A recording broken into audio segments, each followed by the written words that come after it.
So, love, marriage and live in relationship. Okay. అక్కడికి వెళ్ళాలంటే ఎక్కడ స్టార్ట్ చేయాలని చూస్తున్నాం. ఒక పాయింట్ నుంచి స్టార్ట్ చేద్దాం. మత్తయి సువార్త 26వ అధ్యాయం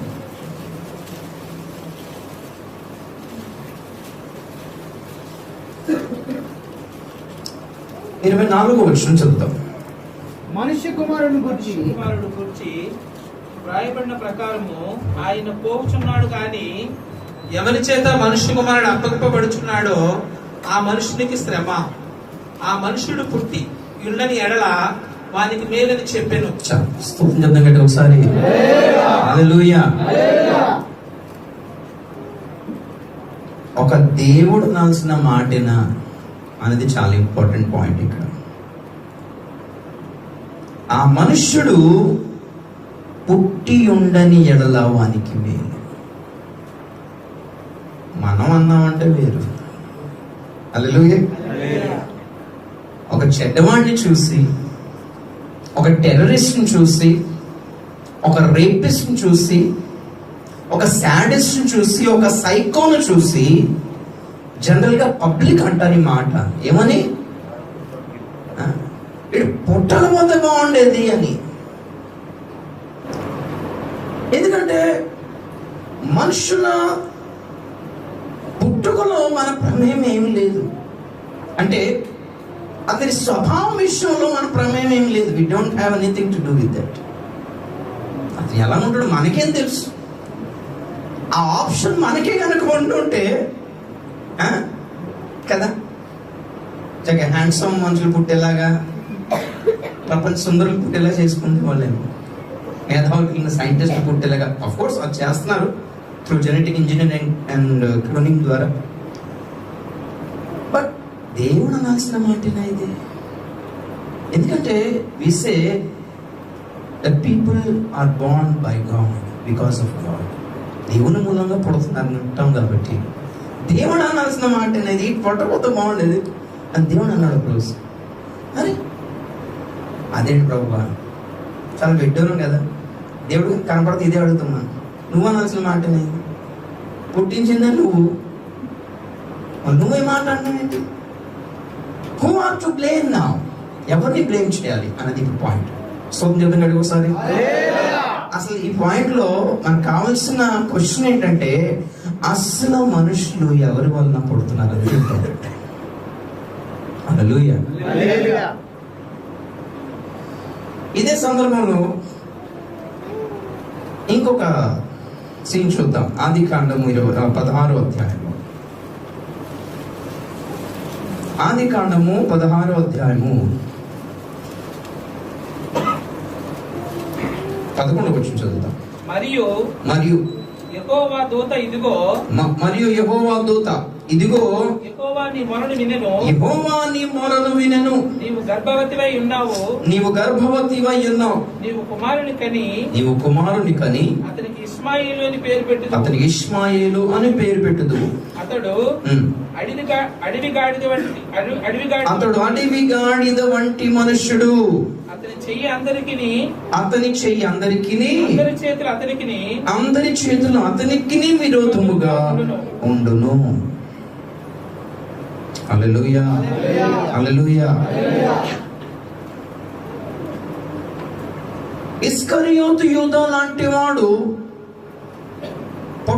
పుట్టి ఉండని ఎడల మేలు అని అన్నాడంటే మామూలుగా జనరల్ గా ఇలాంటోడై ఉంటాడని నేను అనుకోలేదని పాయింట్ వస్తుంది అక్కడ. ఇది ఇలాగ అవుతాడు అనుకోలేదు. అలాగని ముందే తెలిస్తే పుట్టకుండా ఉంటే బాగుండేది. కానీ ఇక్కడ మాత్రం పుట్టకుండానే ఒక వ్యక్తి స్వభావాన్ని దేవుడు చెప్తున్నాడు. ఇది ఎలాంటోడు, వీడి వలన ప్రపంచమంతా భయంకరమైన టెర్రరిజంలో ఇరుక్కుంటుంది అని ఇండైరెక్ట్ గా ప్రభు చెప్పిన ప్రవచనం ఇది. ఇతని చేతులు అందరికి విరోధముగా, అందరి చేతులు ఇతనికి విరోధము, ఎవరితో కూడా సమాధానంగా ఉండడు వీడు అని అర్థం. బయట వాళ్ళతో సమాధానం లేదు, వాళ్ళ లోపలే సమాధానం లేదు వీడికి. అడవి గాడిద వంటి వాడు. గాడిదని ఒక మూర్ఖపు జంతువుగా తీసుకున్న. అడవి అంటే కూడా మనిషి కాదని అర్థం. ఇక మనిషి కాదు వీడు అని అర్థం. మనుషులను చంపి చీల్చి చెండాడితే వార్తాపత్రికలు కానీ టీవీలో కానీ ఇచ్చే టైటిల్ ఏంటో తెలుసా? పాశవిక చర్య అంటారు. ఏం చర్య అంటే పశు ప్రవర్తించిన ప్రవర్తన అర్థం. ఒక పశువులాగా ప్రవర్తించాడు వీడు అని అర్థం. Generally is not a human being, is a beast. వాడు ఒక పశువు, మృగం. మగాడు కాదు, మృగాడు అంటారు వీడు. పాయింట్ అంటే వీళ్ళందరూ ఎలా పుట్టుకొచ్చారు భూమి మీద? Is God not responsible for this? దేవుడే ఎలా వీళ్ళంటూ పుట్టిస్తున్నావు ప్రభువా, ఇలాంటి పుట్టకుండా ఉంటే బాగుండదని మనం ప్రార్థన చేస్తుంటే ఆయన ఉంటాడు ఇలాంటి పుట్టకుండా బాగుండదు నేను కూడా అనుకుంటాను అంటే అదేంటి ప్రభు నువ్వు మళ్ళీ మమ్మల్ని ఎలా ఎక్కించావు నాయన? సో ద పాయింట్ ఇస్, భూమి మీద ఉన్న 750 కోట్ల జనసంఖ్యలో అందరూ దేవుని వలన పుట్టిన వాడి కాదు. జనరల్గా మనం అలాగే అనేస్తాం, అందరినీ దేవుడు పుట్టించాడు. నోటెటో దేవుడు పుట్టించింది ఒక్కడిని, సృష్టించింది ఒక్కడిని, అతని పేరు ఆదాము. స్తోత్రం గట్టిగా హల్లెలూయా, హల్లెలూయా.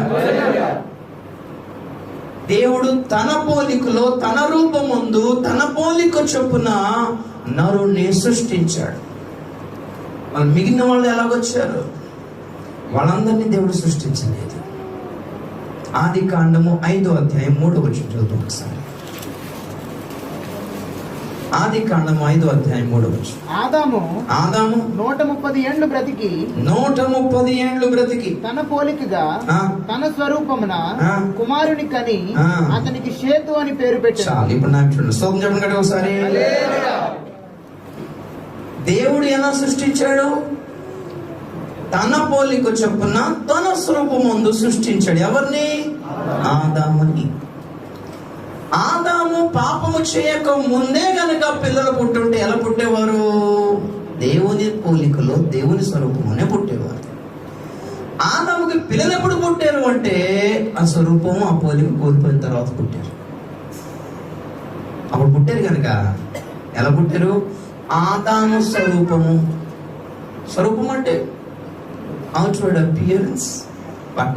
అప్పటికి బట్టలు లేకుండానే పుట్టారు. ఇప్పుడు మనం ఎలా కనపడుతాం అప్పుడు అలా పుట్టారు. పోలిక అంటే క్యారెక్టర్, గుణలక్షణాలు, స్వభావం, నేచర్, అతని అభిప్రాయాలు, అతని కోరికలు. పాపము ప్రవేశించిన తర్వాత అతని కోరికలు ఎలా ఉండేవో అలాంటి కోరికలతోనే, అందుకనే పౌలు అంటాడు, ప్రకృతి సంబంధమైన మనుషుల ద్వారా పుట్టినవాడు ప్రకృతి సంబంధమైన వాడే. మట్టి నుండి పుట్టిన వాడిని పోలికను ధరించిన వాడు మట్టి నుండి పుట్టిన ఆ స్వరూపాన్ని ధరిస్తాడు. ఈ సందర్భంలో అర్థమవుతుంది ఏంటి తెలుసా?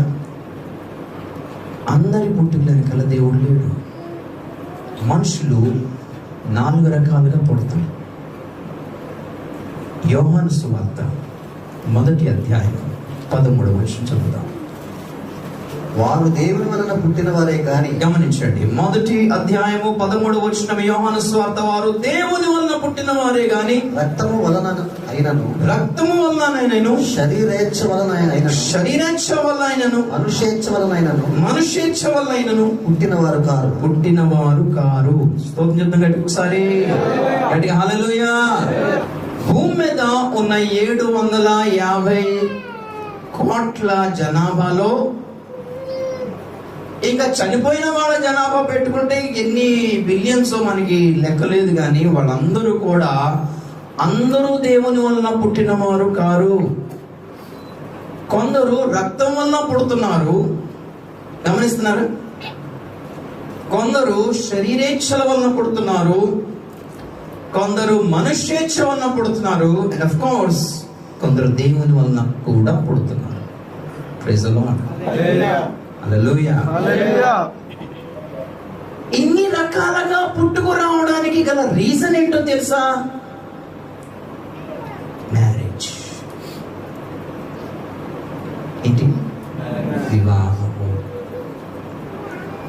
వీళ్ళు ఇలా పుట్టుకు రావడానికి కారణం వీళ్ళు కాదు, వీళ్ళ తల్లిదండ్రులు చేసుకునే వివాహం. ఎవరన్నారు కానీ కరెక్ట్ అన్నారు. Marriages are made in heaven. Praise the lord. For example,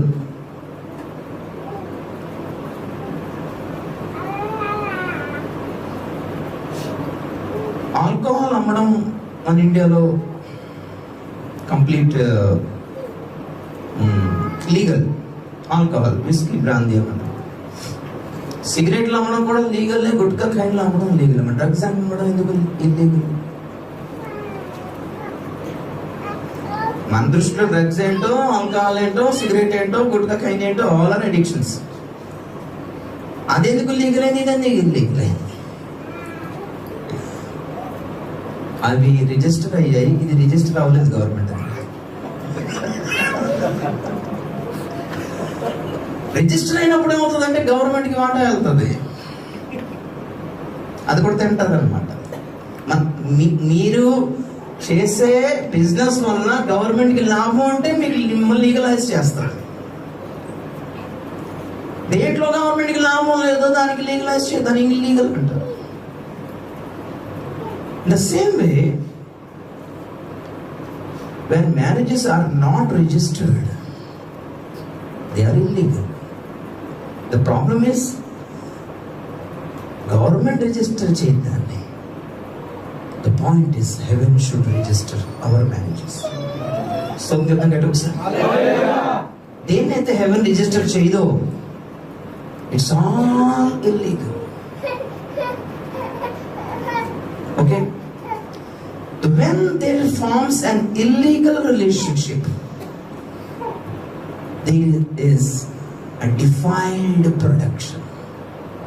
చూడండి, ఆది కాండము 6వ అధ్యాయము మొదటి వచనం చదవండి ఒకసారి. నరులు భూమి మీద విస్తరింప ఆరంభించిన తర్వాత ప్రభు ఒక మాట చెప్తూ, ప్రభు రాకడకు సంబంధించిన సూచనల గురించి చెప్తూ ఈ మాట చెప్తున్నాడు. నోవహు కాలములో ఎట్లుండెనో మనుష్య కుమారుని రాకడ దినములు కూడా అట్లనే ఉండును అని చెప్తూ, నోవహు కాలంలో జరిగిన రెండు చాలా ప్రాముఖ్యమైన విషయాలు ఏంటి అంటే, ఒకటి హ్యూమన్ సొసైటీ పరంగా మనుషులు చెడిపోయిన స్థితిని గురించి చెప్పుకుంటూ వస్తాడు. రెండోది ప్రకృతి పరంగా ప్రకృతి ప్రళయం గురించి చెప్పాడు. ఈ రెండు కూడా ఈరోజు రెలవెంట్ అన్నమాట. ఒకటి, నరులు విస్తరింపనారంభించిన నోవహు కాలంలో ఈ రోజు కూడా population explosion is in the peak stage.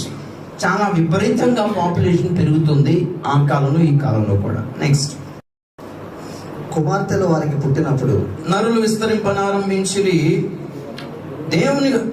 దేవుని కుమారులు నరుల కుమార్తెలు చక్కని వారిని చూచి వారందరిలో తమకు మనస్సు వచ్చిన స్త్రీలను వివాహం చేసుకుని. ఒక్క నిమిషం గట్టిగా హల్లెలూయా. దేవుని కుమారులు నరుల కుమార్తెలు చక్కని వారని ఏంటి గడి చెప్పలే, అది ఎక్కడ పోయిందన్నమాట. చూపుడు పోయినాయి అక్కడ. ఏం చూసి పెళ్లి చేసుకుంటున్నారు? What do you see? దేవుడు తక్కువడు, ఆయన చూసాడు. ఏం చూసాడు? వారి హృదయంలోని. చదవండి, 5వ వచనం చదవండి సార్. 5:6 ఆది కాండం. నరుల చెడుతనం భూమి మీద గొప్పదనియు వారి హృదయం యొక్క తలంపులలోని ఊహ అంతయు ఎల్లప్పుడూ కేవలం చెడ్డదనియు యెహోవా చూచి. అక్కడ ఒకసారి ఆగండి, దాన్ని రౌండ్ చేసుకోండి. యెహోవా చూచి, what did God see? Not their works, not their deeds, not only their thoughts but also their imaginations. క్రియలు కాదు, ప్రణాళికలు కాదు, సంకల్పాలు కాదు, ఆలోచనలు కూడా కాదు. వాటన్నిటి మూలం ఊహ. ఎవరు? మిస్ ఊహ. చెప్పండి, ఎవరు ఉన్నారంటే? లోపల చూసానంట దాన్ని. ఒడియాలో భావనలో కల్పన అని ఉంది. అంటే ఈ ఒడియాలో ఇద్దరు ఉన్నారు అక్కడ. మిస్ భావన అండ్ మిస్ కల్పన అంటాను నేను. అది చూసాడంటే దేవుడు వీడు హృదయంలోని తలంపుల్లోని ఊహ అంతయు కేవలము చెడ్డదని యెహోవా చూచి ఆ కాలంలో జరిగిన అతి గొప్ప, అతి దారుణమైన, భయంకరమైన న్యాచురల్ డిజాస్టర్ వెనకాల చాలా సింపుల్ రీజన్ ఉంది. అదేంటో తెలుసా? మనుషుల్లో ఊహ, ద ఇమాజినేషన్స్ ఆఫ్ పీపుల్. దేవుడు వివాహము చేసే వరకు ఆగలేక, ఎవరిని వివాహము చేయాలో దేవుని ప్రణాళికను అడగలేక, విని తెలుసుకున్న దానిని ఫాలో అవ్వలేక, సొంత డిసిషన్స్ తోటి వీడు చేసిన ఈ కార్యం వలన జరిగిందేంటో తెలుసా? నంబర్ 1, చక్కని నరుల కుమార్తెలు చక్కని వారిని చూచి వారందరిలో తమకు మనస్సు వచ్చిన స్త్రీలను. ఎంతమందిని? ఒకరిని కాదంట, ఎంతమంది నచ్చితే అంతమందిని అని అర్థం. అంతే కదండి. ఇప్పుడు చక్కని వారిని చూచి చేసుకున్నారు వీళ్ళు. And you know what is live in relationship? Marriage చేసుకుంటే గవర్నమెంట్ దగ్గర రిజిస్టర్ అవుతుంది. ఆ రిజిస్టర్ చేసుకోవడం ఒక తలనొప్పి అంటే దాన్ని క్యాన్సిల్ చేసుకోవడం ఇంకొక తలనొప్పి. ఈజీగా అవుతుంది కదా? డైవర్స్ ఈజీగా అవుతుందా? మాకు ఇష్టం వచ్చి మేము పెళ్లి చేసుకొని మా కష్టమే మేము విడిపోతాం అంటే మధ్యలో గవర్నమెంట్ పెత్తనం ఏంటని ఆడవాడు మధ్యలో అని చెప్పి ఆ రాకుండా చేసుకోవడానికి రిజిస్టర్ చేసుకోవడం marriages. That is live in relationship. విడిపోదామన్నా గవర్నమెంట్ 3 సంవత్సరాలు తిప్పుతుంది. వెరీ సింపుల్ అన్నమాట ఇదంతా. నోవహు కాలంలో ఒక మాట చెప్తాను. దేవుని ప్రణాళిక ఎంత అద్భుతమో సైతాన్ ప్రణాళిక కూడా అంత దారుణం. నన్ను అడిగితే వాడు ముందు ఆదాం దగ్గరికి వెళ్ళకుండా హవ్వ దగ్గరికి ఎందుకు వచ్చాడు చెప్పగలరా?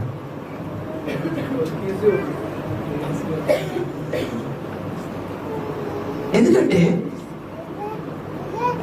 ఈవెన్ ఆదాం దేవుడు ఒక్కడనే సృష్టించాడు. నాకు చెప్పింది నేను మీకు.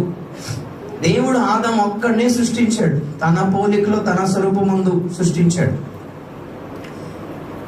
యోహాను సువార్త చదివాం, కొందరు రక్తం వల్ల పుట్టినవారు. దేని వల్ల పుట్టినవారు? What is blood? Blood is nature. ఒక ప్రకృతి సంబంధమైన ద్రవ పదార్థము, దానంతటి అది ప్రొడ్యూస్ అవుతుంది. ఆ ప్రక్రియ ప్రతి శరీరంలో దేవుడు అమర్చాడు. పరలోకం నుంచి దేవుడు బ్లడ్ పంపాడు, ఇక్కడే ప్రొడ్యూస్ అవుతుంది. That's nature. పరలోకం నుండి దేవుడు రోజుకు ఒకసారి గింజలు పడాడు, ఇక్కడ విత్తనాలు రావడం, చెట్టు మొదలు పెట్టడానికి. ఆ ప్రక్రియ, రీప్రొడక్టివ్ సిస్టమ్ ని దేవుడు బయాలజికల్ గా మనుషుల్లో, పశువుల్లో ఉంచాడు. ప్రకృతిలో కూడా, నేచర్ లో కూడా ఉంచాడు. కాబట్టి ప్రతి దాని వెనకాల ప్రతిసారి ప్రతిరోజు దేవుడు ఇంటర్ఫియర్ అవ్వాల్సిన అవసరం లేదని ఒక రీప్రొడక్టివ్ సిస్టమ్ దేవుడు పెట్టి పక్క తప్పుకున్నాడు. దేవుడు ఏం కోరుకున్నాడంటే ఆదాము హవ్వలకి పెళ్లి చేసి నాకు పిల్లలు కావాలి అన్నాడు. సోదం చెప్పండి ఒకసారి గట్టిగా హల్లెలూయా.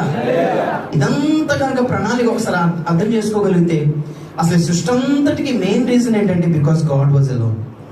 దేవుడు ఒంటరిగా ఉండేవాడు, అది ఆయనకి నచ్చలేదు. God wanted companion, God wanted children, God wanted to be dad. దేవుడు తండ్రి అవ్వాలని కోరుకున్నాడు. అని ఎవరైనా డాడీ పిలిస్తే చూడాలని కోరుకున్నాడు. డాడీ అని పరిగెత్తుకుని వచ్చి కౌలించుకోవాలి అని కోరుకున్నాడు. మా డాడీ అంటే ఎంత గొప్ప తెలుసా అని తన గురించి ఎవరు పొగిడితే బాగుంటుందని కోరుకున్నాడు. God was alone. He felt lonely. జనరల్గా మన పిల్లలు కావాలంటే మనం పెళ్లి చేసుకుంటాం కదా, దేవుడి పిల్లలు కావాలంటే దేవుడు మనకు పెళ్లి చేశాడు. Praise the lord. Hallelujah. The main purpose of marriage, the sole purpose of marriage is to produce children for God.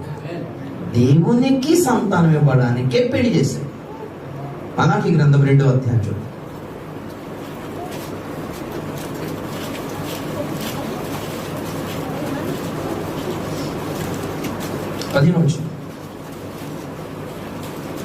Okay 14-15 చదువుతాం.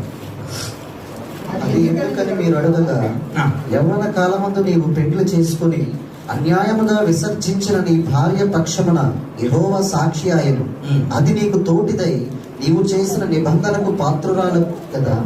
నీ పెండ్లి భార్య కదా. కొంచెముగా నైనను దైవాత్మ నొందిన వారిలో ఎవరనూ ఇలాగను చేయలేదు.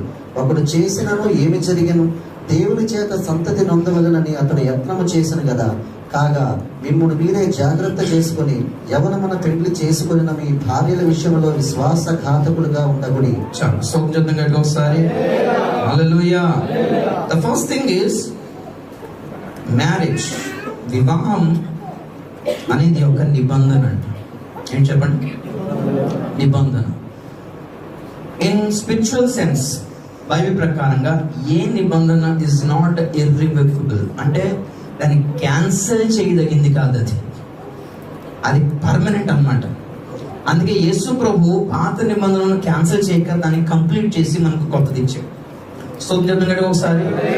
ఒక్కసారి నిబంధనలు మనం చేపెట్టామంటే దాని నుంచి వెనక్కి వచ్చే అవకాశమే లేదు. అందుకని ఒళ్ళు దగ్గర పెట్టుకుని నిబంధన చేయాలి. రెండో విషయం ఏంటంటే ఆ వివాహానికి రీజన్ చెప్తున్నాడు. వాళ్ళు ఏం కోరుకుంటారంట అంటే దేవుని చేత సంతతిని కోరుకుంటారంట. సోపం చెప్పండి ఒకసారి. దాన్ని గాడ్లీ సీడ్ అంటారు. నాకు ఏమంటారు? Godly seed or godly offspring. పరలోక సంబంధమైన దైవ సంబంధమైన ఒక సంతానాన్ని ప్రొడ్యూస్ చేయాలి. That is the sole purpose of covenant, marriage covenant. Okay, దేవుని ప్రణాళిక ఏంటి అంటే ఆదం హవ్వలకి పెళ్లి చేసి ఏమన్నాడు? ఎంజాయ్ చేయండి అలా, నాకు పిల్లలు కావాలన్నాడు. మీరు ఫలించి అభివృద్ధి చెంది, ఫలించండి మీరు బాగా డెవలప్ అవ్వడం కాదు, అభివృద్ధి చెందండి అంటే బాగా ఇంక్రీజ్ అవ్వడం కాదు, భూమిని నిండించండి, multiply. Hallelujah. You have to multiply. దేవుడికి కావాలంటే 1000 మందిని పుట్టించగలడు ఒకసారి. That's not the purpose. ఒక నరుని మూలముగా అది కలగాలి అని కోరుకున్నాడు. స్తోత్రం చెప్పండి ఒకసారి. హల్లెలూయా. జనములకు తల్లి అవ్వాలి హవ్వ, జనులకు తండ్రి అవ్వాలి ఆదం. భూమి నిండా చిన్న దేవుని పోలికలో దేవుని స్వరూపంలో ఉండే చిన్న పిల్లలు దేవుడు కనబడాలి.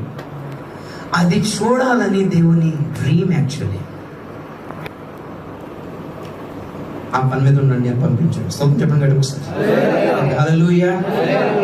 ఈ రీప్రొడక్షన్ జరిగే ప్రాసెస్ స్టార్ట్ అవ్వక ముందే సైతాన్ ఎంటర్ అయ్యి వీళ్ళ డిఎన్ఏను కరప్ట్ చేశాడు. ఎందుకో తెలుసా? ఎందుకు అంటే ఫ్యూచర్లో వీళ్ళలో నుండి యేసు ప్రభు రావాలి. స్తోత్రం చెప్పండి హల్లెలూయా. ఎవరు రావాలి? సైతాన్ యొక్క టార్గెట్ ఏంటంటే యేసు క్రీస్తు పుట్టకూడదు. నాకు వేరే రీజన్ ఉంది. యేసు క్రీస్తు అంటే వాడికి ఎందుకు పడదో అన్నది చాలా డిఫరెంట్ రీజన్. టాపిక్ ఇప్పుడు అది కాదు. అందుకే హవ్వ ఎవరు అంటే ఎగ్జాంపుల్ ఒక జిరాక్స్ మిషన్ లాంటిది అనమాట. అండ్ ఆదం ఎవరు అంటే దేవునిదైన ఒక original copy, original print. Praise the lord. వాడు ఒరిజినల్ ప్రింట్ ని కరప్ట్ చేయాలి, జిరాక్స్ మిషన్ ని కరప్ట్ చేయాలి. దానివల్ల ఒరిజినల్ ప్రింట్ గీతలు గీసామనుకోండి, దాన్ని జిరాక్స్ తీసామనుకోండి, ఏమవుతుంది?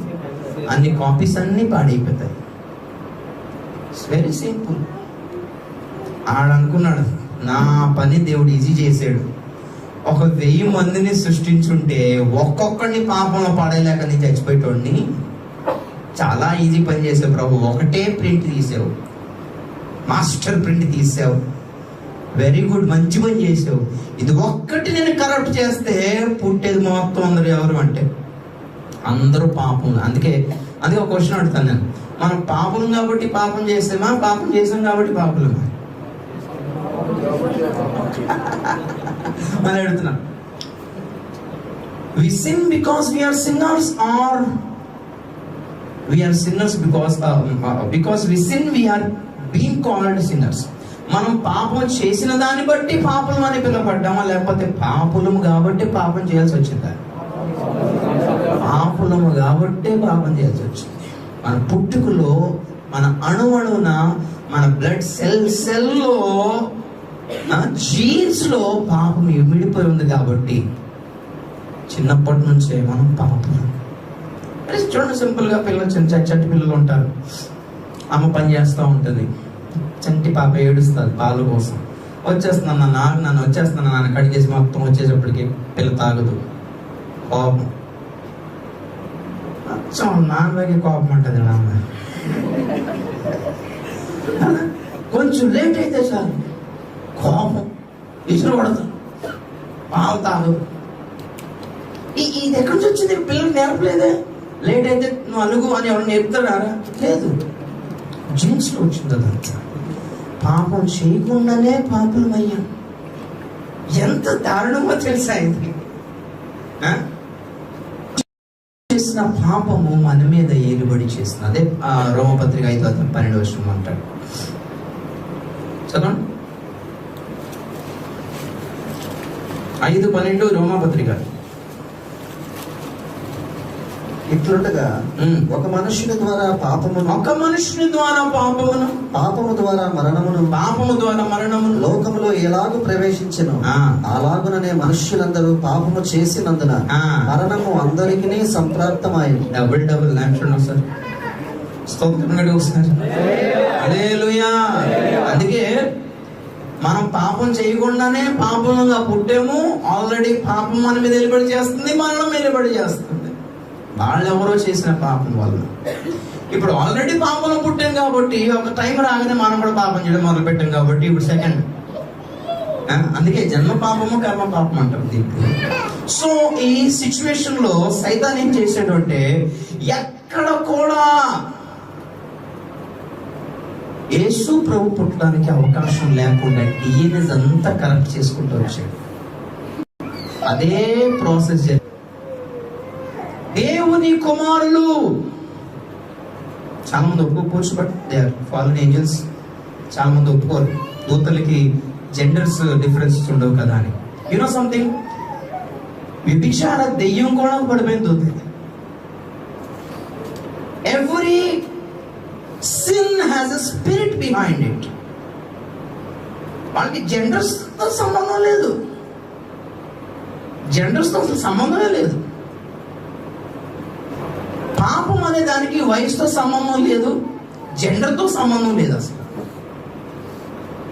ప్రతి దెయ్యం, ప్రతి పడిపోయిన దూత, ప్రతి దురాత్మ ఇవన్నీ క్రియేట్ చేయడం మొదలు పెట్టినప్పుడు దేవుని కుమారులు, నరుల కుమార్తెలు చక్కని వారని చూచి వారిని వివాహం చేసుకున్నప్పుడు 3 విషయాలు జరిగాయి. ఆదికాండం 6:3 చదువు ఒకసారి. అప్పుడు యెహోవా, నా ఆత్మ నరులతో ఎల్లప్పుడూ వాదించదు, వారు తమ అక్రమ విషయంలో నరమాత్రులై ఉన్నారు, అయినను వారి దినములు 120 ఏండ్లగునని. ఒక నిమిషం. దేవుని ఆత్మ మాట్లాడుతూ ఉన్నప్పటికీ వీళ్ళు లోబడలేదు. అందుకే దేవుడు ఒక నిర్ణయం తీసుకున్నాడు, నా ఆత్మ వీళ్ళతో ఇక మాట్లాడదు. ఓకే, పరిశుద్ధాత్మకు కూడా ఒక డిఫరెంట్ విల్ అనేది ఉంది. తండ్రి కుమార పరిశుద్ధాత్మ చాలా డిఫరెంట్గా డీల్ చేస్తారు. యునైటెడ్గా డీల్ చేస్తారు, ఇండిపెండెంట్గా కూడా డీల్ చేస్తారు. హల్లెలూయా. అందరి ప్రయోజనం నిమిత్తము అందరికీ ఆత్మ ప్రత్యక్షత అనుగ్రహించబడింది. ఆ ఆత్మయే తన చిత్త ప్రకారము ఒక్కొక్కడికి ఒక్కొక్క వరం ఇస్తాడని రాయబడింది. ఆత్మ కూడా ఒక చిత్తం ఉందంట. నోవహు కాలంలో జరిగిన సిచ్యువేషన్ ఏంటంటే ఆత్మ తిరిగి వెళ్ళి దేవుడితో ఏమంటుందంటే నేను వీళ్ళతో మాట్లాడతాను అన్నాడు. ఎవరి మ్యారేజెస్ కరప్ట్ అవుతాయో బ్రదర్ సిస్టర్ గమనించండి. The spirit is not going to speak to them. They will not receive the holy spirit. వాళ్ళు పరిశుద్ధాత్మను పొందుకోలేరు. చాలా డిఫికల్ట్, చాలా కష్టం. I don't say impossible, but it's true. అందుకే ప్రభు ఒక మాట అన్నాడు, మనుష్య కుమారునికి వ్యతిరేకంగా పాపం చేసిన క్షమాపణ దొరుకుతుందేమో కానీ పరిశుద్ధాత్మ వ్యతిరేకంగా ఏం చేయకండమో నేనేం చేయలేను అన్నాడు ఆయన. అక్కడ వరకు కనుక వెళ్ళిందంటే మ్యాటరు, నేనేమి చేయలేను ఆయన సారీ అన్నాడు. ఒకటే మాట, ఎందుకంటే దేవునికి విరోధంగా పాపం చేస్తే పరిశుద్ధ కుమారుడు వచ్చాడు ఒప్పించడానికి, తండ్రితో సమాధాన పడండి అని. కుమారునికి సిలువేశారు.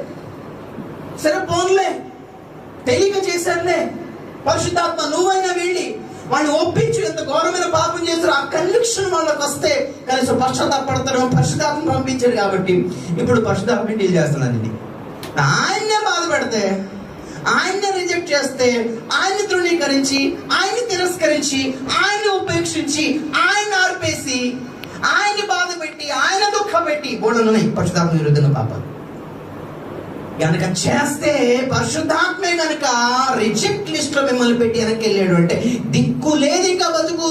పరిశుద్ధాత్మ అందుకే నోవ కాలంలో రిజెక్ట్ చేశాడు. దేవుడు అన్నాడు, పరిశుద్ధాత్మ నువ్వే ఇంత మాట అంటే వాళ్ళు ఎలాగొస్తారు నా దగ్గరికి? క్రీస్తు పుట్టాలి అంటే వాళ్ళలో కన్విక్షన్ రావాలి కదా. నువ్వు వెళ్ళి కార్యం చేయి కొంచెం. ఇలా ప్రతిరోజు పరిశుద్ధాత్మ మాట్లాడు. వద్దు ఆ చూపుడు వద్దు, వద్దు నీ పని అది కాదు, నువ్వు ఎందుకు వెళ్ళావు ప్రార్థన, నువ్వు ఇక్కడ ఏం చేస్తున్నావు, ఇక్కడ నీ పని ఏంటి, నీటుండాలి నీ చూపులు మాట్లాడుతాడు బ్రదర్. వద్దు ఈ గద్దింపు, ఈ మనస్సాక్షి గద్దింపు పరిశుద్ధాత్మ వల్లనే కలుగుతుంది. మంచి ఏదైనా సరే మనలో కలుగుతుంది అంటే it is due to holy spirit. Because పరిశుద్ధాత్మను ఇప్పుడు భూమి మీద ఉన్నాడు. పరిశుద్ధాత్మను మీరు గుర్తించకపోయినా ఆయన పని ఆయనకు ఉంది. ఇలా మాట్లాడేది ఎవరో, నువ్వు రక్షణ పొందిన తర్వాత నిన్ను ప్రత్యక్షపరచుకుంటాడు ఆయన. ఇది నేను నీతో మాట్లాడేది, దిస్ ఇస్ హోలీ స్పిరిట్ అని నీకు అప్పుడు అనిపిస్తుంది. అంతవరకు తెలియదు. ఓకే, పరిశుద్ధాత్మను మనతో మాట్లాడినంత వరకు, మనకు పరిశుద్ధం లేనంత వరకు, మనకు అవగాహన లేనంత వరకు, ఎవరిలే ఏదోట్లే నా అంతరాత్మలే, నాకు ఏదో సౌండ్లే అనుకుంటాం. No no no, this is holy spirit. But you know something, దేవుని చిత్తానికి వ్యతిరేకమైన సంబంధం పెట్టుకున్న వాళ్ళతో పరిశుద్ధాత్మ మాట్లాడు. నంబర్ 1, ఆ రిలేషన్షిప్ లో మునిగిపోయిన వాళ్ళతో పరిశుద్ధాత్ముడు మాట్లాడలేడు. ఎందుకంటే మొదటి పేతురు పత్రిక 3:19 వచ్చిందండి ఒకసారి. మొదటి పేతురు 3:19, దేవుని దీర్ఘశాంతము ఇంకా కనిపెట్టుచుండిన దినముల్లో ఓడ సిద్ధపరచబడుచుండగా అవిధేయులైన వారి యొద్దకు, అనగా చెరలో ఉన్న ఆత్మల యొద్దకు ఆయన ఆత్మరూపిగానే వెళ్ళి వారికి ప్రకటించారు. హల్లెలూయా, స్తోత్రం చెప్పండి ఒకసారి. హల్లెలూయా. ఎప్పటి వరకు మాట్లాడతాడు తెలుసా? నువ్వు అవిధేయత చూపించే వరకు మాట్లాడతాడు. ఆయన రెస్పాన్సిబిలిటీ ఎవరితోనైనా మాట్లాడాలి. మాట్లాడిన తర్వాత విధేయత చూపిస్తే అద్భుతం. అవిధేయత చూపించేవా, యు నో వాట్, ఆయన విడిచిపెడతాడు, నువ్వు చెరలోకి వెళ్ళిపోతావు. ఆయన అవిధేయులైన వారి యొద్దకు, అనగా చెరలో ఉన్న ఆత్మల యొద్దకు ఆత్మరూపిగానే వెళ్ళి వాడికి ప్రకటించాడు. ఈలోగా దేవుడు దీర్ఘశాంతం వహిస్తున్నాడు, ఇంకో పక్కన ఓడ కట్టబడుచున్నది. ఎంత గొప్ప అద్భుతమైన అవకాశం ఇది. అప్పుడు దేవుడు డిసిషన్ తీసుకున్నాడు, వీళ్ళకి 1000 సంవత్సరాలు ఆయుష్ ఇస్తే కూడా వీళ్ళకి మార్మన్స్ రావట్లేదు, వేస్ట్ ఇల్లంతా అంటే పరిశుద్ధాత్మ అప్పుడు అన్నాడు, ఓకే 1000 వద్దులే, 120 సంవత్సరాలు ఆయుష్ ఇద్దాం. అప్పుడు దేవుడు అన్నాడు, ఓకే కదా హోలీ స్పిరిట్, కనీసం 120 సంవత్సరాలు మాట్లాడు. అప్పటికీ వీళ్ళు వినకపోతే ఇంకా చేయగలిగింది ఏం లేదు. ఆ డిసిజన్ తీసుకున్న రోజున దేవుడు నోవహును దర్శించి చెప్పాడు అనమాట, నువ్వు వెళ్ళి ఓడను సిద్ధపరచు. అది ఓడకి 100 సంవత్సరాలు అయింది, ఆయన బోనస్ 20 years ఇచ్చాడు. సో దీని అర్థం ఏంటంటే, మనం బతుకుండడానికి కారణం ఏంటంటే పరిశుద్ధాత్మ ఇచ్చిన వ్యాలిడిటీ. ఆయన మనతో మాట్లాడడానికి పెట్టుకున్న వ్యాలిడిటీ లోపల మనం బ్రతుకుతున్నాం. ఇంకా రక్షణ లేకుండా, ఇంకా బాప్తిజం లేకుండా ఇంకా ఎవరైనా బతుకున్నారు అంటే ద మెయిన్ కాజ్ ఏంటంటే holy spirit he's given time to you. దేనికి? Not to enjoy the world but to take decision soon. త్వరగా ఒక నిర్ణయం తీసుకోవాలి. ఏ రోజైతే ఇక పరిశుద్ధాత్మ అంటాడో దేవుడు దగ్గరికి, వీడితో నేను మాట్లాడను ప్రభు, ఇక ఐఎమ్ హర్ట్. వాడు ప్రవర్తన, వాడి ఫీలింగ్స్, వాడి మాటలు, వాడి నడవడి, నేను ఇంత మాట్లాడుతున్నా కొంచెం కూడా మర్యాద లేదు. నన్ను ఏమనుకుంటున్నాడు? ఎంత మాట్లాడుతున్నాను నేను, వాడితో మాట్లాడాల్సిన అవసరం నాకేంటి? అయినా నేను మాట్లాడుతున్నాను. క్రీస్తు శిలువ వృధా కాకూడదు నేను మాట్లాడుతుంటే ఏంటి వాడు ఫోర్స్ ఏంటి, ఆ ప్రైడ్ ఏంటి, ఆ ప్రౌడ్ ఏంటి, అహంకారం ఏంటి, కొవ్వు ఏంటి, ఆ పొగరేంటి? I did not speak to them అని అన్నాడు అనంటే ఆ రోజు దేవుడు మన పేరు మీద నిండా ఇంటి కొట్టేస్తాడు. ఆ రోజు ఏ రైలు పట్టాల కింద ఉంటాం, ఏ ఊరేసేసుకుని ఉంటాం, ఏ డ్రగ్ అడిక్ట్ అయిపోయి చచ్చిపోయి ఉంటాం. అవసరం లేదు అలాంటి దిక్కుమాల బతుకులు. అలా చచ్చిపోతారు. దేవుని చేతిలో నుండి తప్పించుకోవడం ఈజీ కాదండి. అయినా కొందరు స్లిప్ అయిపోతారంటే because of their own decision. Holy spirit కి మర్యాద ఇవ్వకపోవడం వల్ల నా ఆత్మ నరులతో ఎల్లప్పుడు వాదించదు. దేవునికి వ్యతిరేకమైన వివాహ సంబంధాలు పెట్టుకున్న వాళ్ళు, ఏ రిలేషన్షిప్ అయినా including love affairs that are against God, the marriages that are against God, or any other relationship that God has not registered in heaven, they will not receive Holy Spirit, number 1, and their age will be reduced. వాళ్ళ ఆయువు తగ్గిపోతుంది. number 2. number 3 most dangerous thing. 4వ వచనం. ఆ దినములలో నెఫీలులను వారు భూమి మీద నుండిరి, తరువాతను ఉండేది. దేవుని కుమారులు నరుల కుమార్తెలతో పోయినప్పుడు వారికి పిల్లలను కనిది. పూర్వకాలమందు పేరు పొందిన శూరులు వీరే. చాలు. ఇప్పుడు చూడండి, కొందరు రక్తం వలన, కొందరు శరీరేచ్ఛ వలన, కొందరు మనుష్యేచ్ఛ వలన కూడా పుట్టుకొస్తున్నారు అని దేవుడు స్పష్టంగా చెప్పాడు. పరలోకం వెళ్ళేది మాత్రం దేవుని మూలంగా పుట్టిన వాళ్ళు మాత్రమే. అడ్డదిడ్డమైన పుట్టుకొచ్చిన వాళ్ళందరూ ఎందుకు వెళ్తారు పరలోకం? నాట్ ఎలా ఉంది. It's not simple, it's not joke. పరలోకంలో అంత ఈజీ అయిపోతే బాప్తిజం తీసుకున్న రోజు వెళ్ళిపోవాలి మనం. బాప్తిజం తీసుకొని కూడా ఎందుకు భూమి మీద ఉన్నామంటే to prepare ourselves, to make us ourselves worthy to deserve to enter heaven. So ఈ మ్యారేజ్ వలన జరిగింది ఏంటంటే, ఈ దెయ్యాలు దారుణం. మ్యారేజ్ డీమన్, ఒక దెయ్యాన్ని మ్యారేజ్ అవుతున్నారండి. You know, demonic people are there on earth. నోవహు కాలంలో జరిగిన ఈ ఘోరమైన అపవిత్రత 2 రకాలుగా ప్రాసెస్ ఉన్నాయి దానికి. ఒకటి, ఈ దెయ్యాలు మానవ రూపం ధరించి పెళ్లి చేసుకొని ఉండొచ్చు, లేదా ఈ దెయ్యాలు ఆల్రెడీ మనుషుల్లో ప్రవేశించి పాపం చేశారు. ఈ కాలంలో అది జరుగుతుంది ఖచ్చితంగా. దెయ్యం పట్టిన మనుషులతో వివాహాలు జరుగుతున్నాయి, directly and indirectly. Because Bible ఏమంటుందంటే, వివాహం చేసుకున్నవాడు, ఫిజికల్ రిలేషన్షిప్ పెట్టుకున్నవాడు, he unites with a spirit. 1 Corinthians పత్రిక 6వ అధ్యాయం 6, 16, 17. వేష్యతో కలిసికొనివాడు దానితో ఏకదేహమై ఉన్నాడని మీరు ఎరుగురా. వారిద్దరూ ఏక శరీరమై ఉందరు అని మోషే చెప్పుచున్నాడు కదా. అటువలే ప్రభువుతో కలుసుకునివాడు ఆయనతో ఏకాత్మయ్య ఉన్నాడు. జారత్వమునకు దూరముగా పారిపోడి మనుష్యుడు చేయు ప్రతి పాపమును దేహమునకు వెలుపల ఉన్నది గాని జారత్వము చేయువాడు తన సొంత శరీరమునకు హానికరముగా పాపము చేయుచున్నాడు. మీ దేహము దేవుని వలన మీకు అనుగ్రహించాలి. తెలిసిన విషయమే. దేహం దేవుని అనుగ్రహింపబడినవి. జాగ్రత్తగా ఉండండి అధ్యాయాలతో చెప్పడానికి మెయిన్ రీజన్ ఏంటంటే our relationship brings spirit unity. For example, ఒక పురుషుడి వెనకాల ఒక 16 దయ్యాలు ఉన్నాయనుకుందాం. 16-20 దయ్యాలు ఉంటాయి. ఎందుకంటే ఒరిస్సాలో ఒక అమ్మాయిలో 17 దయ్యాలు కొట్టాను. ఒక అబ్బాయి దగ్గర 15 దయ్యాలు ఉన్నాయి. ఆ అమ్మాయి దగ్గర ఒక 5 దయ్యాలు ఉన్నాయనుకున్నాం. వీళ్ళు కలిస్తే మొత్తం 20 యునైట్ అవుతాయి. 20 కలిసి వీళ్ళిద్దరిని సర్వనాశనం చేస్తాయి. ఈ స్పిరిచువల్ లో జరిగిన ఈ యూనిటీ మనకు తెలియదు. అందులోంచి బయటపడడం చాలా, దాన్ని ఏమంటారు తెలుసా, పాయింట్ ఆఫ్ నో రిటర్న్ అంటారు దాన్ని.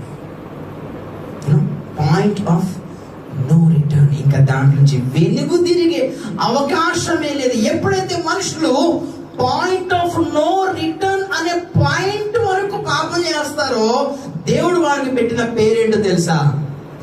భ్రష్టులు. You know what? భ్రష్టులు. ఎందుకంటే మనకి తెలుసు దేవుడు క్షమించలేని పాపం అంటే ఏం లేదు కదా. ఏమన్నా ఆయన మహిమలో కాలిపోని పాపం అంటే ఏముందండి? సింపుల్గా చెప్పండి ఒకసారి. ఏమీ లేదు అనుకుంటాం కానీ ఏమీ లేదు. అసలు ఆయన పాపం క్షమించలేకపోవడం ఏంటి? ఏదైనా క్షమించేస్తారు, ఎలాంటి వాడిని క్షమించేస్తారు. కానీ క్షమాపణ లేని పాపపు స్థితికి మనుషులు తమను తామే వెళ్ళిపోతున్నారు అక్కడ వరకు. దేవుని చేరికలో, దేవుని పరిధిలో కూడా ఉండకుండా దాటిపోయే సీమలు కూడా ఉన్నాయి, హద్దులు కూడా ఉన్నాయి. అందుకే మరణకరమైన పాపం ఉంది అంటాడు. మరణకరము కాని పాపము కూడా ఉంది. మరణకరమైన పాపం ఎవరైనా చేసిన వాడి గురించి మీరు ప్రార్థన చేయవద్దు అంటాడు. చదవనమాట. మొదటి యోహాను పత్రిక 5వ అధ్యాయం. ఇంత ఘోరం తెలుసా? ఇవన్నీ స్టడీ సబ్జెక్ట్స్, ఇవన్నీ ప్రసంగాలు చేసే సబ్జెక్టులు కాదు. కూర్చొని ఒక వారం రోజులు 16వ వచనం.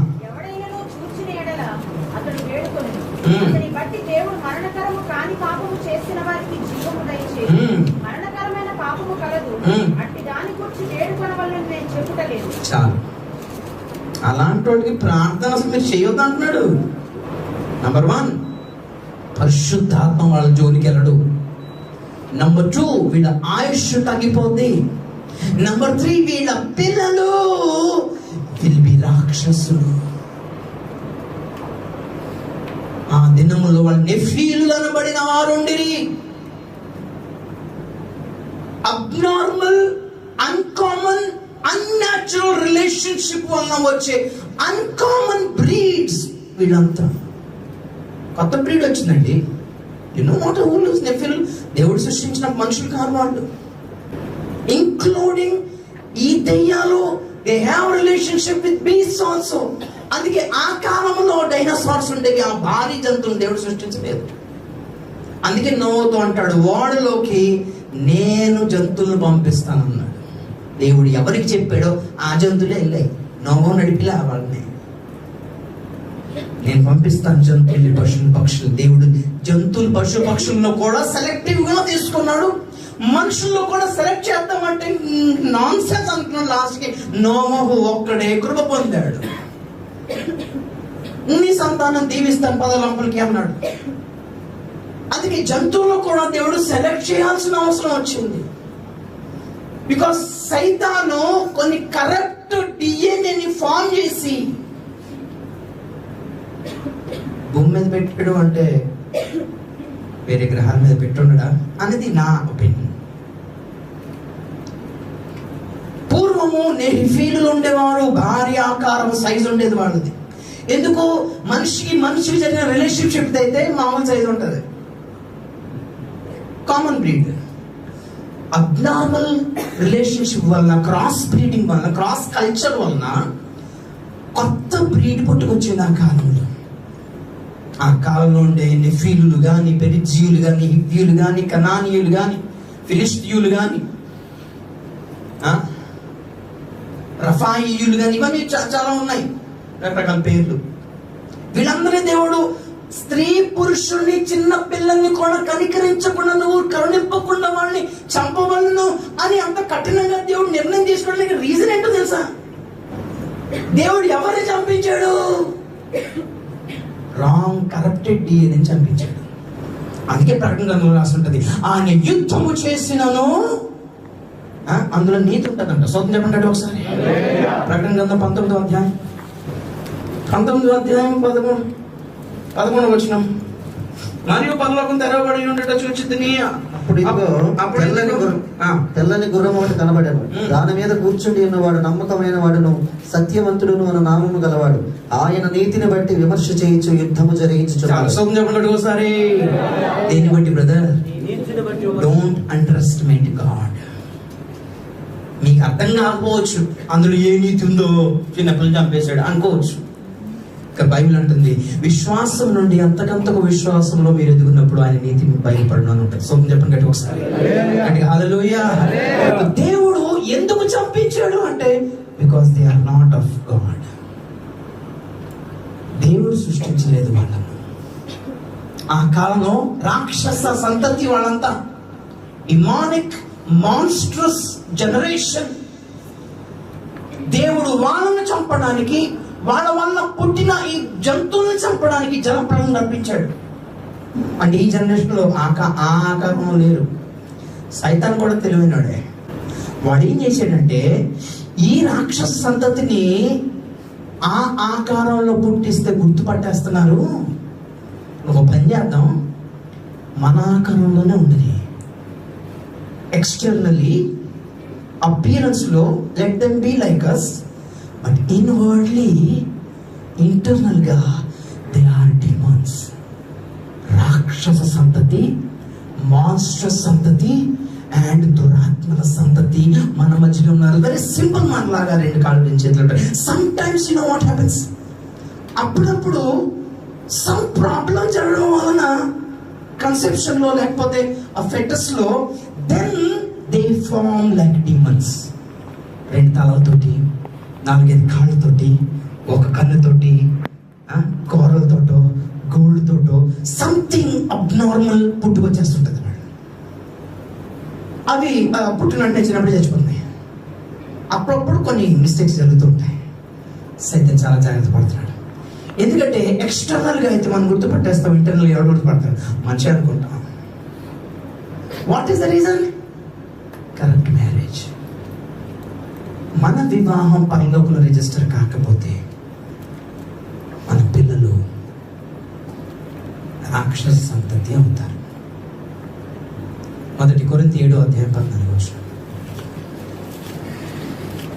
1 కొరింథీ పత్రిక 7వ అధ్యాయం.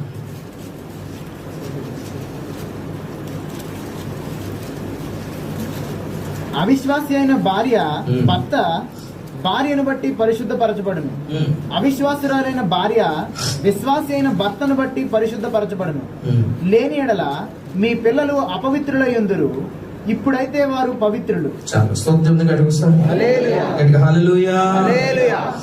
మనందరూ తెలిసిన విషయం ఏంటంటే, ఎప్పుడు మ్యారేజ్ కార్డ్ మీద ప్రింట్ చేస్తాం వివాహము అన్ని విషయాల్లో. కానీ ఇంగ్లీష్లో ఏమిటో తెలుసా? Marriage is honourable among all.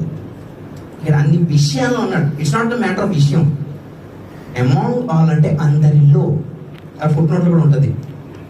అందరిలో అంటే మనం చేసుకునే వివాహము అందరూ కాకపోయినా కనీసం 5 దగ్గర ఆదరణ ఘనపరచబడాలి. అంటే ఇంగ్లీష్లో honourable means to gain respect. Okay, మనం చేసుకునే వివాహం నెంబర్ 1 మన తల్లిదండ్రుల రెస్పెక్ట్ పొందాలి. వాడు ఘనపరచాలి ఆ వివాహాన్ని. అంటే మన మాటలు దాన్ని అప్రూవల్ అంటారు, అప్రూవ్ చేయడం, ఆమోదించడం అంటారు. నెంబర్ 2, మనం చేసుకునే వివాహం దైవజనులు కనపరచాలి. దైవజనుల రెస్పెక్ట్ మన్నన పొందాలి. ఎందుకంటే వాళ్ళ చేతుల మీద జరగాలంటే వాళ్ళ రెస్పెక్ట్ లేకుండా జరుగుతుంది. నెంబర్ 3, మనం చేసుకునే వివాహము పరిశుద్ధుల సంఘం కనపరచాలి. సంఘం కనపరచాలి వివాహాన్ని. నెంబర్ 4, పరలోకపు దూతలు కనపరచాలి. ఎందుకంటే దాన్ని రిజిస్టర్ చేసేది దూతలే. Number 5, last but not the least, దేవుని రెస్పెక్ట్, దేవుని ఆదరణ సంపాదించాలి వివాహం. అప్పుడు ఆ వివాహాన్ని దేవుడు ఆమోదిస్తాడు. ఇక్కడ విశ్వాసి అయిన భార్య, అవిశ్వాసి అయిన భర్త దేవుడు ఎలా రిజిస్టర్ చేస్తాడు? హౌ? దేవుడు రిజిస్టర్ చేయకపోతే ఏమైపోతుందంటే మన పిల్లలు అపవిత్రమవుతారు. It's not a matter of simple అపవిత్రము, ఇట్స్ మ్యాటర్ ఆఫ్ మాన్స్టర్స్ సంతతి.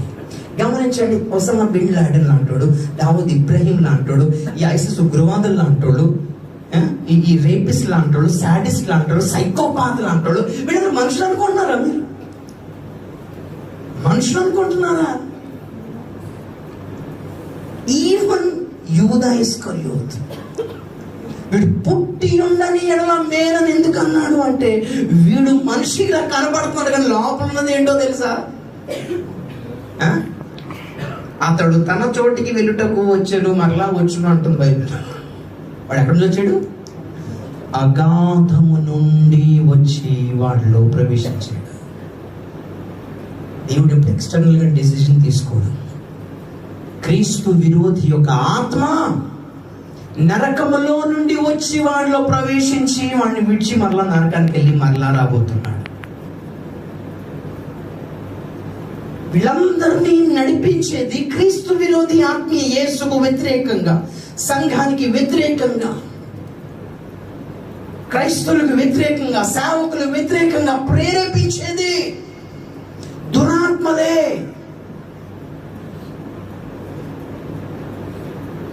సంతానం అపవిత్రమైపోయారు. 5 దుండగులు ఒక చిన్న పాపను, జ్యోతి అనే చిన్న 5 సంవత్సరాల పాపను తీసుకెళ్ళిపోయి వీళ్ళంతా బ్లేడ్తో చీరేశారు. మనుషుల వీళ్ళు అమ్మను గొంతుతో, టవల్తో గొంతు పిసికి చంపేసి, క్రికెట్ బ్యాట్తో కొట్టి చంపేశాడు ఒక కొడుకు, 10th క్లాస్ కొడుకు. మనుషులు అనుకుంటున్నారు వీళ్ళు. You think they are human being? మనిషిగా పుడితే మనిషి అయితే కొంచెం మానవత్వం ఉంటుందండి. మానవత్వం ఉన్నవాడు ఆ రోడ్డు మీద కాలిరిపోయిన కుక్కను చూసినా బాధ అనిపిస్తుంది. అయ్యో పాపం అనిపిస్తుంది వీడికి. కుక్కను చూసినా అంతేనా? కాళ్ళు తెగి వెలువెళ్ళాడుతున్న ఒక చీమను చూసినా పాపం అనిపిస్తుంది అండి. మనుషులైతే కళ్ళెదుట చచ్చిపోయి చంపేస్తాయి. మీరు చెప్పకుండా సగం సగం కోసి ఆ రక్తపు మడుగులు వెలువెళ్ళాడుతుంటే మనుషులు అదొక సాడిజం స్పిరిట్. ఇది రక్తపు మడుగులో కొట్టుమిట్టాడుతున్నా అరుస్తున్న కొంతమంది చూసి ఆ అరుపులు వింటే కొంతమందికి ఒక satisfaction. They are not human being, they are hell beings. నరకములో మనుషులు పడే నరక యాత్ర చూసి ఎదిరికి పిచ్చి కేకలతో గంతులేసే దెయ్యాలుంటాయి కొన్ని. యూనో, మన కర్మ ఏంటంటే వీళ్ళు పుడుతున్నారు అన్నారు. నరకంలో ఉండడం వేరు, భూమి మీద పుట్టుకొస్తున్నారు వీళ్ళంతా because of corrupt marital system.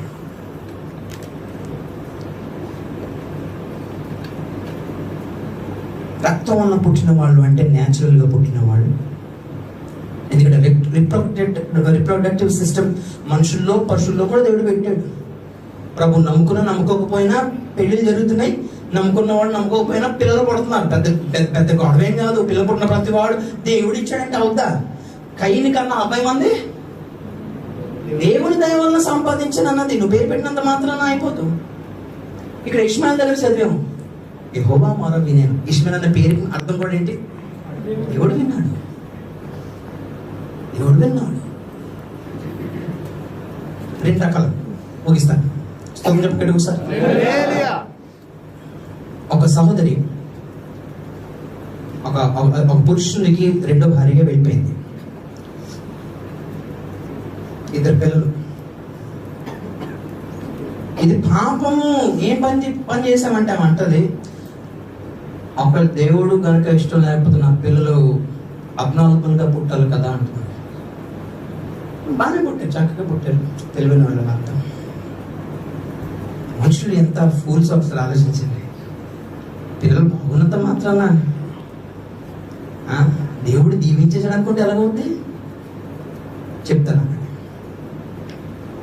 కొందరు పెళ్ళిన వెంటనే ఒక నెల 2 నెలలకి నెల తప్పితే దట్స్ క్వైట్ న్యాచురల్ అండి. It's quite natural. వింతేం లేదు. కొందరు త్వరగా పుడతారు, కొందరు లేట్గా పుడతారు. That's quite common. పశువులు కూడా పుడతారు. సెకండ్ థింగ్, శరీరక్షణ అనుకుంటున్న వాళ్ళు ఎవరు? ఒక 20-30 సంవత్సరాల క్రితం మనం ఎప్పుడు కూడా ఈ వార్తలు ఇలా వినలేదు. చెత్తకుండలో పిల్లలు దొరికారని. ఎవరు ఇదంతా? ఇండియాలో ప్రతిరోజు అంట 12,000 అబార్షన్స్ అవుతున్నాయంటండి. 6th క్లాస్ నుండి ఇంటర్మీడియట్ చదువుతున్న ఆడపిల్లలు. చెత్తకుండలో పిల్లలు దొరుకుతున్నారు. ఎలా పుట్టుకొచ్చారు వీళ్ళంతా? వితౌట్ మ్యారేజ్, ఫిజికల్ ఫీలింగ్, శరీరేచ్ఛల వల్ల పుట్టినవాడు. యూనో వీళ్ళలో మ్యారీడ్ కాని వాళ్ళే కాదు, మ్యారీడ్ అయిన వాళ్ళు కూడా ఉంటారు. అందుకే కైలో పుట్టుకొచ్చాడు, అందుకే ఏషావు పుట్టుకొచ్చాడు. అండర్స్టాండ్? ఒకసారి పరలోకంలో ఒక ఎగ్జాంపుల్. పరలోకపు రాజ్య సభ్యులందరికీ మరి దేవుడే పట్టించుకోవాలి కదా, కన్నా పిన్నా అన్ని కూడా. ఒకసారి దోతులు ఏం చేస్తున్నారంటే రేషన్ సప్లై చేస్తున్నారు భూమి మీద ఉన్న దేవుని ప్రజలకి.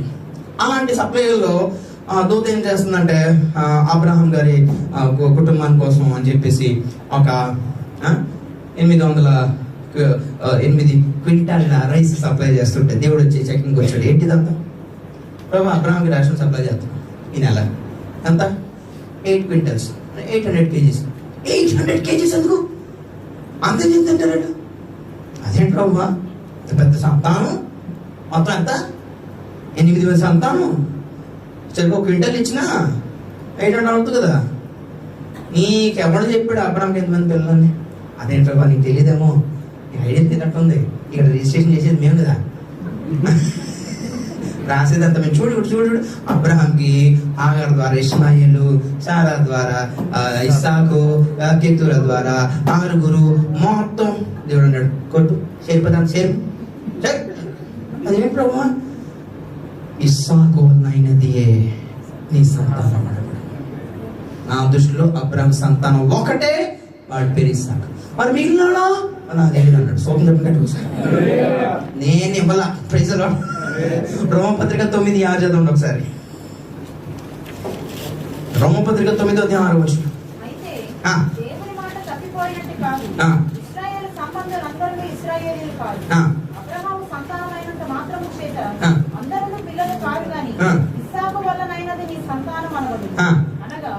శరీర సంబంధమైన పిల్లలు దేవుని పిల్లలు కారు గాని వాగ్దాన సంబంధమైన పిల్లలు సంతానమని ఎంచబడింది. స్తోత్రం చెప్పండి ఒకసారి.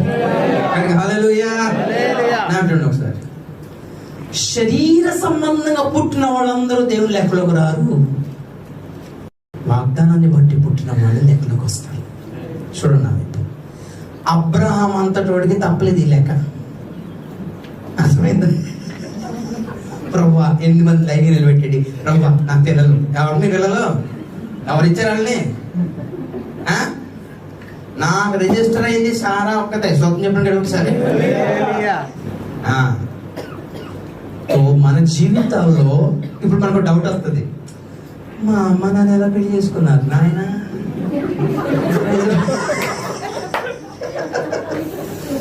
గమనించండి, కొందరు మ్యారేజ్ కూడా న్యాచురల్లే, పెళ్లి రాగానే పెళ్లి చేస్తున్నారు, న్యాచురల్ గా పుడతారు పిల్లలు.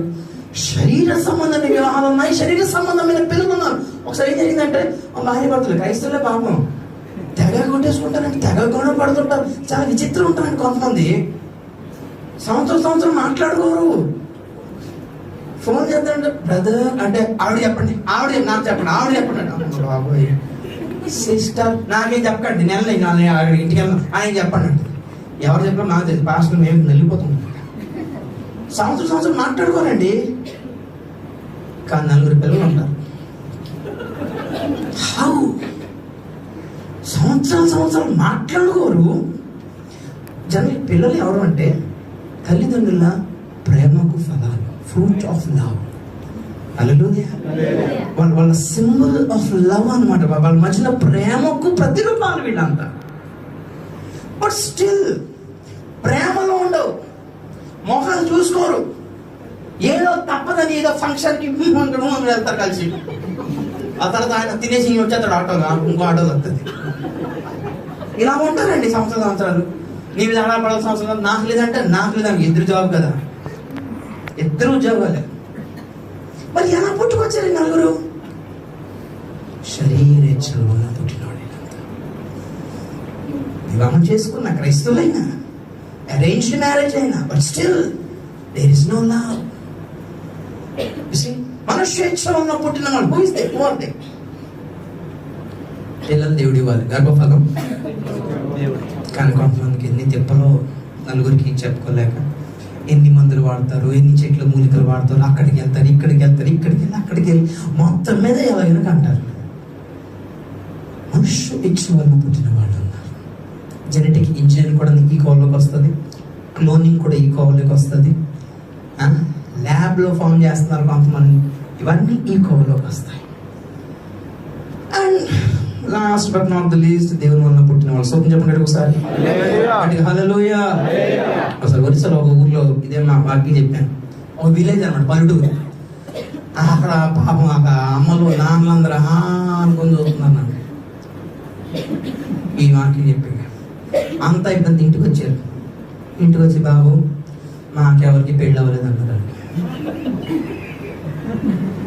అంటే ఒరిస్సాలో కొన్ని కల్చర్ ఏంటంటే కొన్ని విలేజెస్లో పెళ్లి చేసే కెపాసిటీ లేక తల్లిదండ్రులు పిల్లలకి ఐడియా ఇస్తారు, వెళ్ళిపోవచ్చు కదా ఇద్దరు కలిసి, ఇద్దరు వెళ్ళిపోండి, ఒక నెల తర్వాత మళ్ళీ రండి, అప్పుడు మీకు క్షమాపణ ప్రార్థన చేయిస్తాం. సంఘంలో ఉన్నాయి కొన్ని సంఘాలు ఉంటాయి, అక్కడ ఉంటారు నడిపించేటోళ్ళు. వాళ్ళు కిల్లీలు తిని తాగేసి ఆల్కహాల్స్ సారా తాగి చేస్తే వీళ్ళు క్షమాపణ ప్రార్థన చేసేస్తారు. అప్పుడు మళ్ళీ కొన్ని సంఘంలో చేర్చబడతారు. అందరూ అంతే. కొన్ని విలేజెస్లో ఎవరు పుట్టారు కూడా తెలియదు, తాగేస్తుంటారు. ఊరు తాగే, కరెంట్ ఉండదు. అలాగే పుట్టుకొచ్చేసారు వీళ్ళంతా. ఇప్పుడు ఈ మెసేజ్ ఇలా విన్న తర్వాత ఎలా ఉంటుంది సిచ్యువేషన్? నా మట్టుకైతే మా అమ్మ నాన్న కూడా మంచి అరేంజ్డ్ మ్యారేజ్, కానీ వాళ్ళని ఎప్పుడు నేను ప్రేమ చూడలేదు. నాకు తెలిసి శరీర సంబంధమైన పుట్టుకైతే అంతా. దేవుని గొప్పతనం ఏంటి చెప్పనా? మనం చాలా బాధపడతాం, ఇలా అయిపోయింది. మా అమ్మ నాన్న వివాహము దేవుని చేతుల మీదగా జరగకపోతే, దేవుడు ఆశీర్వదించింది కాకపోతే, అసలు పరలోకంలో రిజిస్టర్ చేయకపోతే, వీఆర్ ఆల్ డిఫైల్డ్ సంతానం, అపవిత్రమైన సంతానం. కొందరు రాక్షసులు కూడా క్రైస్తవులు అయి ఉండి. What is the solution for this? తన్నెందరూ అంగీకరించారు వాళ్ళందరూ దేవుని పిల్లలకు అధికారం ఇచ్చారు. స్తోత్రం చెప్పండి ఒకసారి, హల్లెలూయా. అప్పుడు అనిపిస్తుంటది లైఫ్ లో ఒక ఆప్షన్ ఉంటే బాగుండు, బటన్ ఆప్షన్, రీస్టార్ట్. కరెక్ట్ అయిపోయింది మొబైల్ అంతా, సిస్టమ్ అంతా వైరస్ అని పట్టేసింది సిస్టమ్ అంతా. అయ్యో అనిపిస్తుంది. What to do? ఈసిరి పారేద్దామా? కొందరు ఉన్నవాళ్ళు అయితే ఈసిరి పారేసి కొత్తది కొనుక్కుంటారా, నేను రిపేర్ చేద్దాం పని కొత్త తెచ్చుకో. దేవుడు ఎంత మంచోడంటే మనం కరెక్ట్ అయిన బతుకుని ఈసిరి పారేయలేదు, రీస్టార్ట్ ఆప్షన్ ఇచ్చాడు. రీసెట్ అండ్ రీస్టార్ట్ ఆప్షన్ ఇచ్చాడు. మరలా how can we restart? We can be born again. కొత్తగా పుట్టొచ్చు. హల్లెలూయా. ఎలాగా? నీటి మూలంగా, ఆత్మ మూలంగా, అభిషిక్తులైన దైవజనుల హస్త నిక్షేపణ వల్ల. ఇంతకంటే బెటర్ ఆప్షన్ ఎవరిస్తారు చెప్పి? ఇంత గొప్ప అవకాశం ప్రైజ్లా మనం చేస్తున్నా. దేవుడు చేసే వరకు ఆగి పెళ్లి చేసుకోండి. చాలు అనేది ఏం లేవు భూమి మీద. There is no love. Actually God is love. If you have love, you have God. Praise the Lord. And you are doing something against God, it's not love. దాన్ని దేవుడు అని పేరు పెట్టుకున్నారు, లవ్ అని పేరు పెట్టుకున్నారు. Attraction, physical feeling, that's wrong. Number 2, godly marriage, registered marriage. Number 3, registered children. శరీరేచ్ఛలుగా పుట్టినా, రక్తం వలన పుట్టినా, మనుష్యేచ్ఛ వలన పుట్టినా, ఎలా పుట్టినా సరే మీకు టెన్షన్ అవుతుందని దేవుడు ఏం చేశాడంటే, ఎవరైనా సరే, క్రైస్తవులైనా క్రైస్తవేతరులైనా సరే, మీ పిల్లలు కనుక నీటి మూలంగా ఆత్మ మూలంగా జన్మిస్తే దేవుని కడుపులో పుట్టినట్లు హల్లెలూయా, హల్లెలూయా. ఆయన కడుపులో ఆయన రక్తం పంచుకొని పుడితే, ఆయన నీతిమంతునిగా తీరిస్తే మన మీద నేరం మోపు వాడేవాడు. ఆమేన్, హల్లెలూయా. కాబట్టి జాగ్రత్త పడదాం.